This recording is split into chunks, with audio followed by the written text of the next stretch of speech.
अगर आप व्रत में साबूदाना खाते हैं तो यह वीडियो जरूर देखिए, क्योंकि आज मैं आपको साबूदाने का ऐसा सच बताने वाला हूं जो 99% लोग नहीं जानते। आजकल सोशल मीडिया पर एक बात बहुत फैल रही है कि साबूदाना नॉन वेजिटेरियन होता है। कुछ लोग यह भी कहते हैं कि साबूदाना बनाने के दौरान उसमें कीड़े मकोड़े गिरते हैं और वह महीनों तक सड़ता रहता है, इसलिए उसे खाना ठीक नहीं है। लेकिन जब हम इस विषय को सही तरीके से समझते हैं तो सच्चाई कुछ और ही निकलती है। सबसे पहले यह समझिए कि साबूदाना बनता किससे है। साबूदाना कसावा या टेपियोका नाम की एक जड़ से बनाया जाता है। यह एक पौधे की जड़ होती है जिससे स्टार्च निकाला जाता है और उसी स्टार्च से साबूदाने के छोटे छोटे दाने बनाए जाते हैं। साबूदाना बनाने की प्रक्रिया भी उतनी लंबी नहीं होती जितनी कुछ लोग बताते हैं। आमतौर पर कसावा की जड़ से स्टार्च निकालकर उसे प्रोसेस किया जाता है और कुछ ही घंटों में उससे छोटे छोटे गोल दाने बना लिए जाते हैं। ऐसा नहीं है कि वह महीनों तक सड़ता रहता है। या जहाँ तक कीड़े मकोड़ों की बात है तो यह किसी भी खाद्य पदार्थ की फैक्ट्री में हो सकता है यदि सफाई ना रखी जाए। लेकिन इसका मतलब यह नहीं कि साबूदाना स्वभाव से ही नॉन वेजिटेरियन होता है। धार्मिक दृष्टि से देखें तो भारत में उपवास के समय साबूदाने का उपयोग बहुत पुराना है। कई व्रत विधि ग्रंथों और परंपराओं में साबूदाना, कुटू, सिंघाड़ा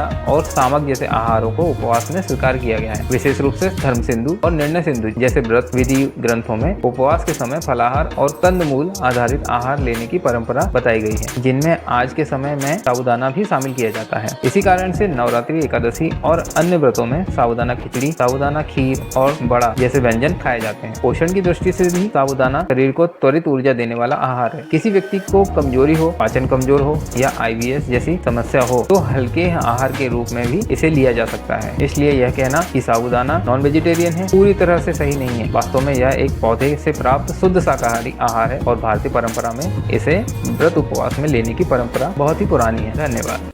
वीडियो अच्छा लगे तो लाइक, शेयर और सब्सक्राइब जरूर करें।